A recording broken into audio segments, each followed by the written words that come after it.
தினத்தந்தி செய்திகள் 17/8/2025.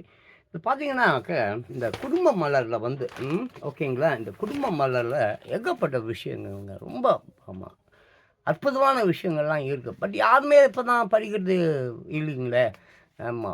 அந்த படிக்கும் ஞானம் என்பது தான் போயிடுச்சு. முன்னெல்லாம் பார்த்தீங்கன்னாக்கா வந்து ரொம்ப இந்த வெயிட்டிங் பிளேஸ் அப்படின்ற மாரி இடங்கள்ல ஹாஸ்பிட்டல்ஸ், ஏர்போர்ட்டு மாரி முன்னெல்லாம் அந்த காலங்களில்.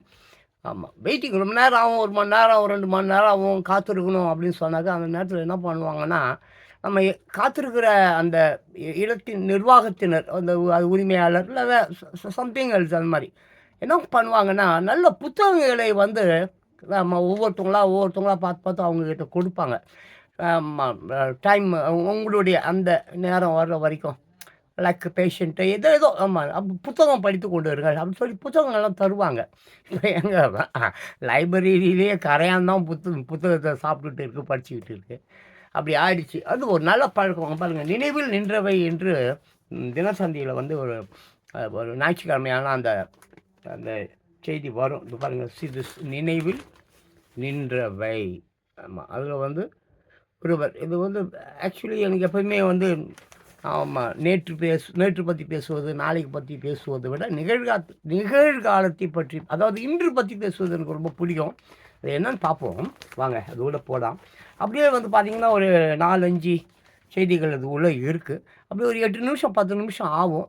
ஆ வெயிட் பண்ணி அதெல்லாம் பார்க்குறதா இருந்தா பாருங்க. இல்லன்னா ஸ்கிப் பண்ணிட்டு போயிடுங்க. ஒண்ணும் பிரச்சனை இல்ல. ஓகேவா? ஃபர்ஸ்ட்டு என்னான்னு பார்த்துடுவோம். நினைவில் நின்றவை. ஓகேங்களா? காத்திருப்பு நேரமும் பயனுள்ள புத்தக தகவலும். சரிங்களா? எனது நண்பர் உடல்நிலை சரியில்லாமல் இருந்தார். அவரது வீட்டிற்கு நலம் விசாரிக்கச் சென்றிருந்தேன். அவரிடம் உடல்நிலை குறித்து கேட்டறிந்துவிட்டு புறப்பட தயாரான போது, தன்னை இன்று மருத்துவர் மீண்டும் பரிசோதனைக்கு வரச் சொல்லி இருக்கிறார் என்று கூறிய அவர் கிளம்பினார். அப்போ நான் வந்து அவர் வந்து என்னது கிளம்பினார். அவர் தனியாக மருத்துவமனைக்கு செல்ல வேண்டாம் என்று கருதி நானும் உடன் சென்றேன். மருத்துவமனை காத்திருப்பு அறையில் நிறைய பேர் குழுமி இருந்தார்கள். அதனால் டாக்டரை சந்திக்க வரிசையில் காத்திருக்க நேர்ந்தது. அதுதான் இந்த டைட்டில். காத்திருப்பு நேரமும் பயனுள்ள புத்தக தகவலும். காத்திருக்க நேர்ந்தது. அப்போது பெண் நர்ஸ் ஒருவர் பைண்டிங் செய்யப்பட்ட புத்தகங்களை கொண்டு வந்தார். ஒவ்வொருவருக்கும் ஒரு புத்தகத்தை கொடுத்து டாக்டரின் அழைப்பு வரும் வரை அதனை படித்து கொண்டிருக்கும்படி கூறினார். நானும் அந்த புத்தகத்தை வாங்கி புரட்டி பார்த்தேன். அதில் உடல் நலம் பற்றியும் அதை பேணி காப்பது எப்படி என்பது பற்றியும் ஏராளமான தகவல்கள் இடம் பெற்றிருந்தன. பல்வேறு வகையான நோய்கள், அதை தடுக்கும் வழிகள் மற்றும் உணவு பழக்க வழக்கங்கள் என விரிவான விளக்கங்களும் இருந்தன. டாக்டரை சந்திக்க வரும் நோயாளிகளும் அவர்களை அழைத்து வருபவர்களும் காத்திருக்கும் போது சலிப்படையாமல் இருக்கவும், அவர்களுக்கு உடல் நலத்தில் அக்கறையை ஏற்படுத்தவும் அந்த மருத்துவமனை நிர்வாகம் பின்பற்றும் வழிமுறை பயனுள்ளதாகவும் பாராட்டும்படியாகவும் அமைந்து இருந்தது. பூ மாலை, சென்னையிலிருந்து ஒருவர். ஆமாம், சென்னையிலிருந்து ஒருவர். அடுத்து அதே மாதிரி இன்னொன்று, அதையும் பார்த்துலாமா? நேர்முக தேர்வை எதிர்கொள்ள தயக்கம் தமிழ் தந்த பரிசு. ஓகேவா? இது சொல்லுங்க, பக்கத்தில் உள்ளது. அப்படியே கொஞ்சம் பார்ப்போம். ஓகே, அது என்ன பார்த்தீங்கன்னாக்க, நான் வேளாண்மையில் இளங்கலை படிப்பை முடித்துவிட்டு தமிழக அரசின் வேளாண் துறையில் பணியில் சேர விண்ணப்பித்து இருந்தேன். தேர்வு நடைமுறைகள் எல்லாம் முடிவடைந்து இறுதி கட்டத்தை எதிர்நோக்கி காத்திருந்தேன். தமிழ்நாடு அரசு தேர்வு ஆணையத்தில் இருந்து நேர்முக தேர்வுக்கு அழைத்து இருந்தார்கள். நான் இயல்பாகவே தமிழ் மீது பற்று கொண்டவன். அதனால் நேர்முக தேர்வு குழுவினருக்கு முதலில் தமிழில் வணக்கம் சொல்ல விரும்பினேன். ஆனால் அவர்கள் ஆங்கிலத்தில் குட் மார்னிங் என சொல்வதை தான் விரும்புவார்களோ என்ற தயக்கமும் எனக்குள் இருந்தது. ஆனால் என்ன ஆச்சரியம்! நேர்முக தேர்வு அறைக்குள் நான் நுழைந்ததும் நேர்முக தேர்வு குழுவினரே என்னை வாருங்கள் வணக்கம் என்று கூறி வரவேற்றனர். அவர்கள் அதற்கு ஒரு காரணமும் சொன்னார்கள்.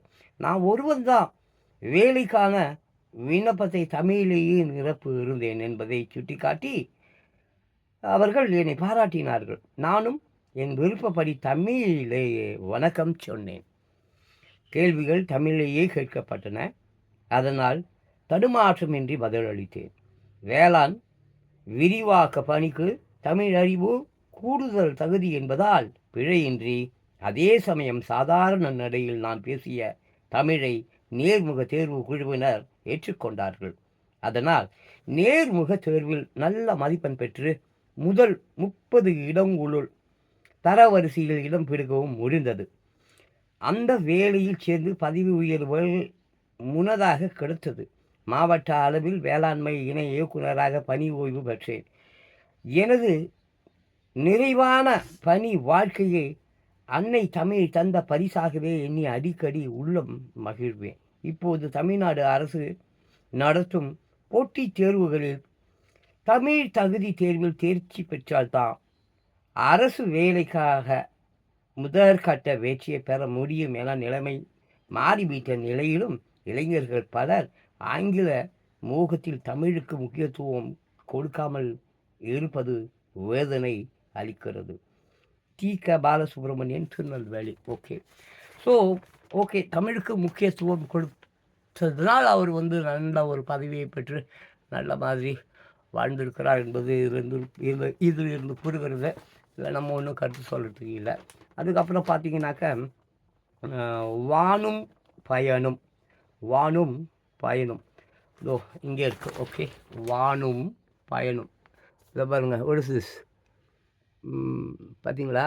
இதோ என்ன இது, கேங்குருவா? அதுதான் நினைக்கிறேன். லெட்ஸி பார்க்கலாம். விலங்குகள் பலவும் தங்கள் வாள்களை தற்காப்பு, உடல் சமநிலை, தகவல் தொடர்பு உள்பட பல்வேறு நோக்கங்களுக்காக பயன்படுத்துகின்றன. உதாரணமாக கங்காரு தனது வாளை உடல் சமநிலைக்கு ஈடு கொடுக்க வைத்து மற்றொரு காலாக பயன்படுத்தி கொள்ளும். தேள்களை பொறுத்தவரை இறை தேடுதல், தற்காப்பு ஆகிய காரணங்களுக்காக வால் பகுதியை விஷ கொடுக்காக பயன்படுத்தும். பார்த்தீங்களா, விஷ கொடுக்க பயன்படுத்துமா வாட் தேள்? எது தற்காப்புக்கு தான். ஸோ அந்த மாதிரி விஷயம் போயிட்டு இருக்கு. அதனால் ஒன்றும் பிரச்சனை இல்லை. அப்புறம் பாருங்க, இது ஒரு உயிர் காற்றின் காட்டுறாங்க. உயிர் காற்றின் ஊற்று. அது பார்த்தீங்கன்னா ரவி ராணிப்பேட்டையிலிருந்து ஒருத்தர் வந்து எழுதியிருக்கிறார். விரைவில் இருப்பாங்க இந்த இடம். அது என்னன்னு பார்ப்போம். உயிர் காற்றின் ஊற்று. பறவைகளின் தாய் வீடு, சிறுவர்களின் விளையாட்டு அரங்கம், முதியோர்களின் அரட்டை அரங்கம், வழி போக்கர்களின் ஓய்வு அரங்கம், கோடை காலத்தின் பச்சை வர்ண குடைகள், உயிர் காற்றை உற்பத்தி செய்யும் தொழிற்சாலைகள், மரங்கள் நாட்டின் வளங்கள். பல்லுயிர் காக்க ஊர்தோறும் மர கன்றுகளை நடுவோம், பசுமை உலகை நாடுவோம். ரவி, ராணிப்பேட்டை. சூப்பர், ரொம்ப நல்லா இருக்குங்க. மறுபடியும் வேணா ஒரு தடவை படிக்கட்டுமா? வேண்டாம். ஆமாம், இதை படிப்பீங்க. இதையோ கேட்குறீங்களோ இல்லையோ. சரி, மௌனத்தின் வெளிச்சம். இது யார் பார்த்தீங்கன்னா கணேஷ்குமார், திருச்சிராப்பள்ளி. ஒவ்வொரு இரவும் ஒரு மறைக்கப்பட்ட சாலை. வெளிச்சம் தேடும் விழிகளுக்கே தெரியாது. ஒவ்வொரு இரவும் ஒரு மறைக்கப்பட்ட சாலையா, வெளிச்சம் தேடும் விழிகளுக்கே அது தெரியாதாமா. அதுக்கப்புறம் ஆழ் மனதில் ஒரு சத்தமில்லாத கொந்தளிப்பு, நிஜமும் கனவும் சேர்ந்து கலக்கும் இடமா. எது? மௌனத்தின் வெளிச்சம். சரி, ஆழ்மனதில் ஒரு சத்தமில்லாத கொந்தளிப்பு, நிஜமும் கனவும் சேர்ந்து கலக்கும் இடம். அதுக்கப்புறம் பார்த்தீங்கன்னா மௌனம் பேசும் வார்த்தைகள் இல்லாமல் அழகாகவும் ஆழமாகவும் அமைதி கொள்கிறது மனம். ஓகேவா? மௌனத்தின் வெளிச்சமா. மௌனமாக இருப்பது அவ்வளோ அர்த்தம் பொழுது. உண்மைதான், மௌனமாக இருப்பது அவ்வளோ சிறந்த ஒரு விஷயம், பிரச்சனையே இல்லை. அதுக்கப்புறம் உருவம் என்று ஒரு இதெல்லாம் புது கவிதைகள். இதெல்லாமே மற்றும் ஒரு புது கவிதை. அது என்னன்னு பார்த்தா உருவம். மலை உச்சியில் நின்ற மரத்தின் கிளையிலிருந்து ஊரை பார்த்தது ஓர் எறும்பு. மனிதர்கள் எல்லாம் தெரிந்தார்கள்.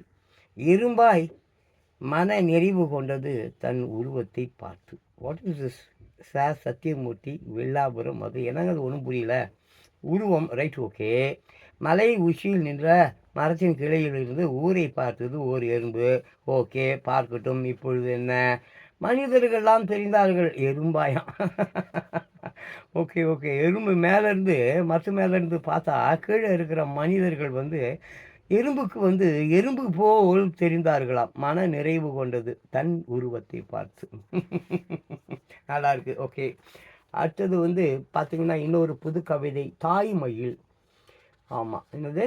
தாய்மயில். நான் கருவு வரைக்குள் வளர வேண்டிதான் கொண்ட வேதனையை இன்பமாய் ஏற்றவளை. என்னது? நான் கருவறையில் வளர வேண்டிதான் கொண்ட வேதனையை இன்பமாய் ஏற்றவளை, தொப்புள் கொடி அறுக்கும் வரை வதையில் உலர்ந்து போனவளை, நல்ல பெண்மையாக நான் அடையாளம் பெற தன்னலமின்றி தினம் வனைத்தவளை, கால நகர்வில் மனமுடித்து குழந்தை பெற்றெடுத்த போது தாயானவளாய் உணர்கிறாள் தான் கொண்ட தாய்மையில். எஸ் மாணிக்கம், விருதுநகர். இது என்னமோ எனக்கு அவ்வளோவா நல்லா இல்லை. மறுபடியும் என்ன ஒரு தடவை படிப்போம். காசா பணமா?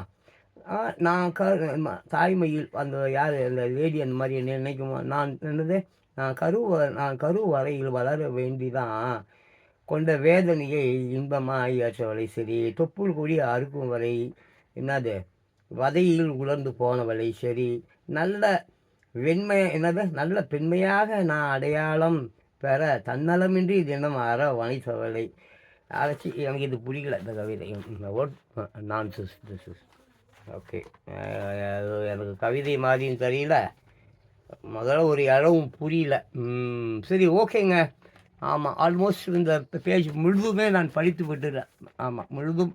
ஆமாம், ஏற்கனவே பார்த்தீங்கன்னு சொன்னால் ஷார்ட்ஸில் வந்து மாறுபட்ட தீயணைப்பு வாகனம் அதை பற்றி பேசிட்டேன். அப்புறம் ஒரு தனி வீடியோ ஒன்று போட்டேன். இந்த பெண்களை அநாகரிகமாக சித்தரிப்பதை தடுக்கும் சட்டமும் ஆமாம் சமூக பொறுப்பும். ஸோ ஆல்மோஸ்ட் வந்து டோட்டலாக இந்த ஃபுல் மேலிருந்து கீழ் வரை ஒரு வரிகள் இல்லாமல் எல்லா வரிகளையும் படித்து விட்டு நினைக்கிறேன். ஓகே, பாய். நெக்ஸ்ட் வீடியோவில் பார்க்கலாம்.